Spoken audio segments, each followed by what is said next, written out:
नमस्कार, आप देख रहे हैं सी न्यूज भारत और मैं हूं आपके साथ प्रिया श्रीवास्तव। वक्त हो गया है मध्य प्रदेश की बुलेटिन का।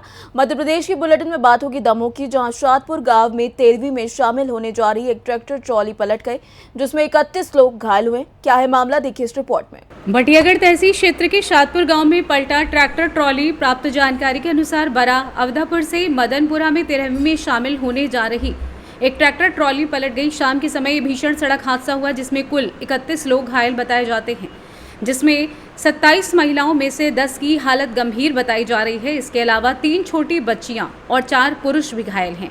बता दें कि चालक सहित 3 लोग इस दुर्घटना में चोटिल हुए हैं। हादसे की खबर लगते ही सिंहपुर सरपंच प्रतिनिधि महेंद्र कटारे के द्वारा निजी वाहनों से घायलों को सामुदायिक स्वास्थ्य केंद्र बटियागढ़ लाया गया, जहां पर घायलों का उपचार जारी है। 8 महिलाओं की हालत नाजुक होने पर जिला अस्पताल दमोह रेफर कर दिया गया है। बता दें कि रजपुरा थाना क्षेत्र के शादपुर में ट्रैक्टर ट्रॉली पलटने से भीषण सड़क हादसा हुआ। घायलों में महिलाएं, पुरुष, बच्चों की चीख पुकार मच गई। घायलों को स्थानीय प्रशासन और ग्रामीणों की मदद से उपचार के लिए लाया गया है। आइए जानते हैं इस विषय में सरपंच प्रतिनिधि सिंहपुर महेंद्र कटारे एवं तहसीलदार बटियागढ़ योगेंद्र चौधरी का क्या कुछ कहना था। शादपुर में एक ट्रैक्टर पलटने की घटना हुई। मुझे जैसे ही वहाँ से जानकारी मिली, मैं तत्काल अपने वाहन लेके वहाँ पहुँचा और सभी घायलों को मैंने 2 पिकअप में बैठाकर अस्पताल लाया और मैं स्वयं साथ में आया। मैं ग्राम पंचायत सिंहपुर सरपंच प्रतिनिधि हूँ। कितने लोग घायल हुए? उसमें 30 लोग से ऊपर घायल हैं, जिसमें 10-12 लोग ज़्यादा सीरियस हैं। कहाँ की घटना है ये शादपुर अड्डे की घटना है। ये लोग अब्दापुर से अपनी रिश्तेदारी में मदनपुरा जा रहे थे। ये बराह के पास सागर ज़िले से जो है मड़िया 2 के पास कोई किसी गांव में 13वीं में शामिल होने के लिए ट्रैक्टर ट्राली से लगभग 20-25 लोग जो है जा रहे थे, जिसमें से शादपुर के पास ट्रैक्टर ट्राली पलटने से घायल हुए हैं। उनको जो है यहाँ बटियागढ़ प्राथमिक स्वास्थ्य केंद्र में जो इलाज के बाद गंभीर घायलों को दमोह रेफर किया गया है, जहाँ उनका प्रॉपर इलाज किया जाएगा। सब कुल कितने घायल? 11-12 लोग जो है अभी घायल हैं गंभीर रूप से, और बाकी कुछ लोगों को भी चोटें हैं जिनका प्राथमिक उपचार किया जा रहा है। मध्य प्रदेश दमोह से सी न्यूज संवाददाता संतोष मोदी की रिपोर्ट। इसी के साथ रुक करेंगे मध्य प्रदेश की अगली खबर का। अगली खबर है दमोह से, जहां विश्व हिंदू परिषद और शहर के थोक पटाखा विक्रेता कलेक्ट्रेट ऑफिस पहुंचे, जहां पटाखा विक्रेताओं ने प्रशासन के खिलाफ जमकर नारेबाजी की। देखिए की रिपोर्ट। विश्व हिंदू परिषद व शहर के थोक पटाखा विक्रेता कलेक्ट्रेट पहुंचे, जहां पर प्रशासन के खिलाफ जमकर नारेबाजी की और कलेक्टर के नाम ज्ञापन सौंपा। बता दें कि थोक पटाखा व्यापारियों ने बताया कि हम लोगों को गोदाम शहर से बाहर सिंहपुर में बना है, जिसमें प्रशासन द्वारा 9 फरवरी को सील कर दिया गया था। इसके बाद हम लोग कई बार कलेक्टर को ज्ञापन दे चुके हैं कि गोदाम खोलने की अनुमति दी जाए, लेकिन अनुमति नहीं दी गई। अब हिंदुओं का प्रमुख त्यौहार दीपावली में भी गोदाम नहीं खोला जा रहा है, जिससे हम लोग फुटकर व्यापारियों को पटाखा उपलब्ध नहीं कर पा रहे हैं। यदि दूसरे जिले से भी माल खरीद कर लाते हैं तो उन्हें घर में नहीं रख सकते, जबकि गोदाम में लगभग 30 लाख रुपए के पटाखे भरे पड़े हैं। इसलिए हमारी मांग है कि गोदाम खोलने की अनुमति दी जाए, अन्यथा इस बार दीपावली पर लोग पटाखे नहीं फोड़ पाएंगे। साथ ही करीब 600 फुटकर व्यापारियों की दिवाली भी फीकी रहेगी। वहीं वेब के जिलाध्यक्ष अजय खत्री ने कहा कि खुदरा व्यापारियों को लाइसेंस दिए गए हैं, लेकिन गोदाम नहीं खुलेगा तो आतिशबाजी कहां से लाएंगे, इसलिए कुछ शर्तों पर गोदाम खोलने की अनुमति दी जाए। मुख्य रूप से उनकी मांग ये है कि गोदाम खुलवा करके पटाखे जो होलसेल व्यापारी हैं उनको पटाखा निकालने की परमिशन दे दी जाए। तो मैंने बिल्कुल उनको स्पष्ट रूप से बताया है कि इस संबंध में आयुक्त महोदय ने भी जो पटाखा व्यवसायियों का जो आवेदन था वो निरस्त कर दिया है और उनकी याचिका खारिज हो गई है। और ये जो पटाखे होते हैं ये विस्फोट नियंत्रक जो हैं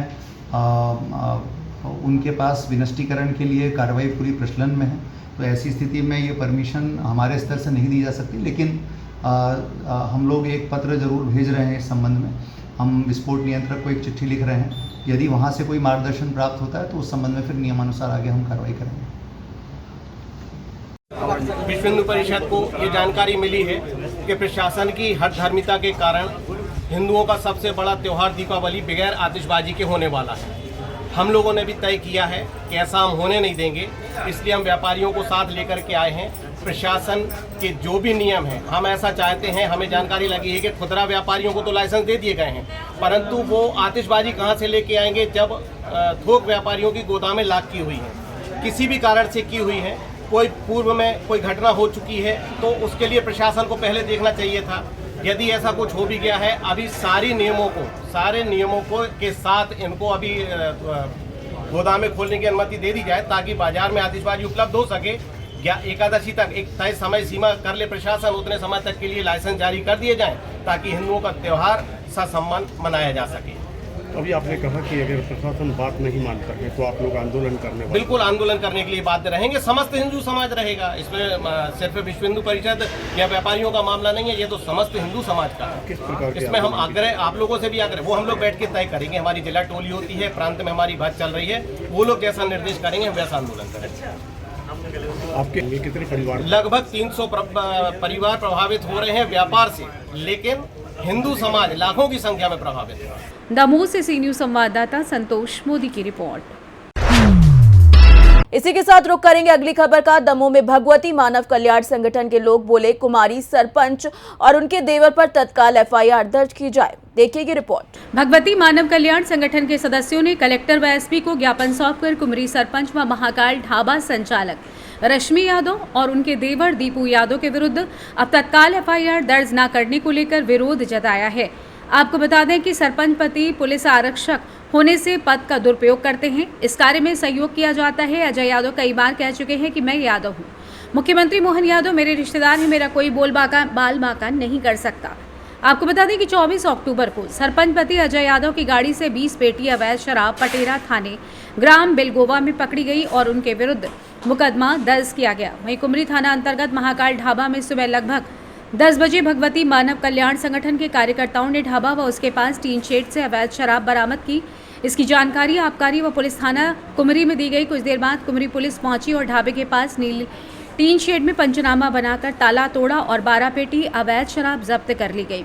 तलाशी पर वहां पर 39 पाव लाल मसाला, 36 पाव प्लेन के मिले, लेकिन जगह जगह शराब पकड़ने के बावजूद पुलिस द्वारा ना तो ढाबा संचालक पर मामला पंजीबद्ध किया गया, जिससे पुलिस की कार्य प्रणाली संदेहास्पद है। हमारी मांग है इस मामले में कुमरी सरपंच व उनके देवर पर मामला दर्ज किया जाए, अन्यथा 3 दिन बाद संगठन के सदस्य आंदोलन करेंगे।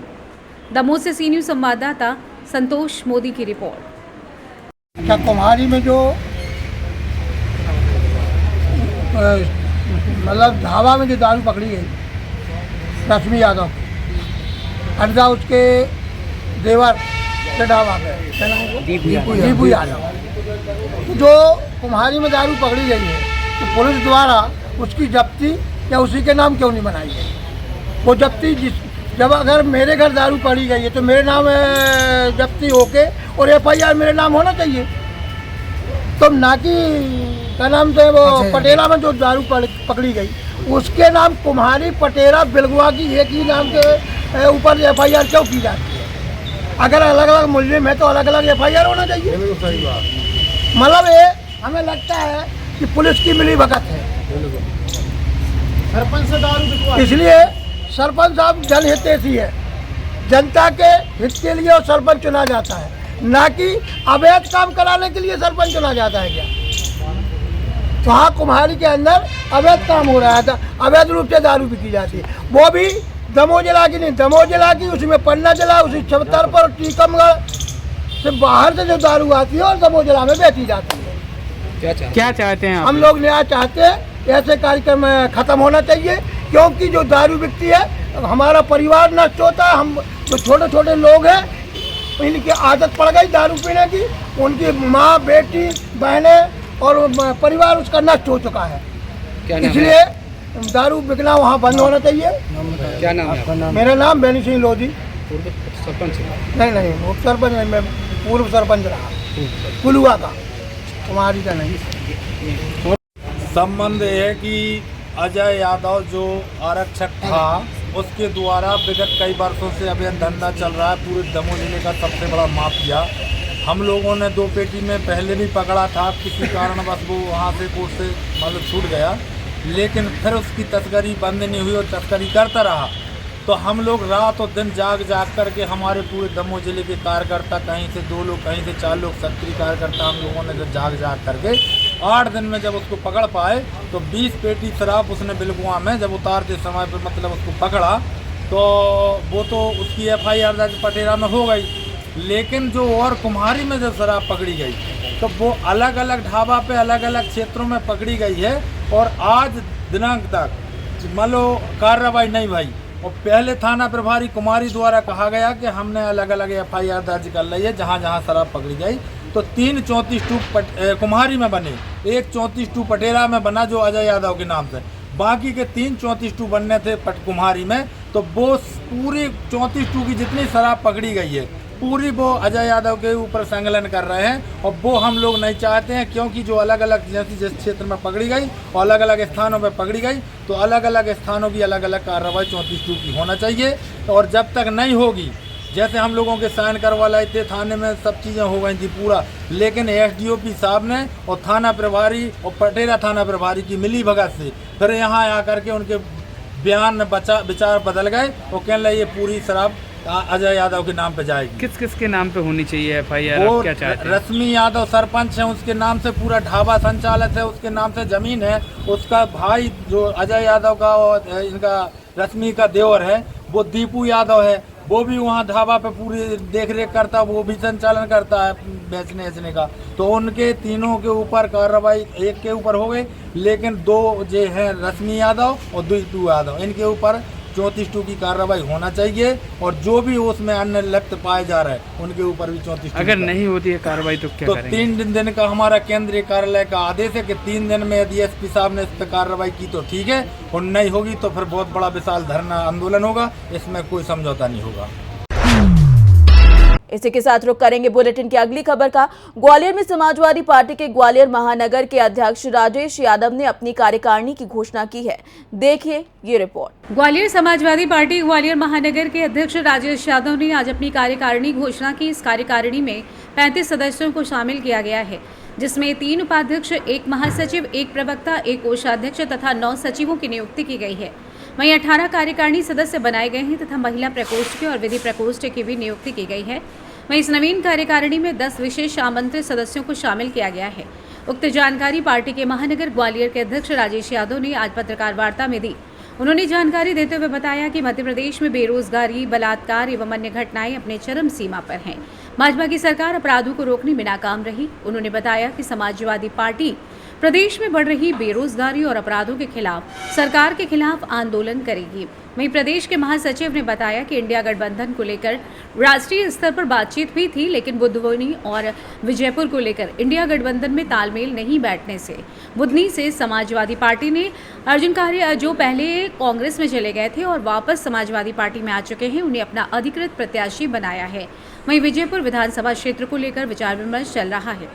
आइए जानते हैं इस विषय में जिलाध्यक्ष समाजवादी पार्टी ग्वालियर राजेश यादव शत्रुघ्न यादव का क्या कुछ कहना था। आज हमने महानगर की नवीन कार्यकारिणी घोषित की है। इसमें लगभग 35 लोगों की कार्यकारिणी बनाई है, जिसमें उपाध्यक्ष, सचिव और कोषाध्यक्ष वगैरह आदि है। और कार्यकारिणी के साथ साथ आज हम ये भी कहेंगे, सबसे पहले तो दीपावली की हार्दिक शुभकामना मैं मीडिया को भी देना चाहूँगा, सभी प्रदेशवासियों को देना चाहूँगा।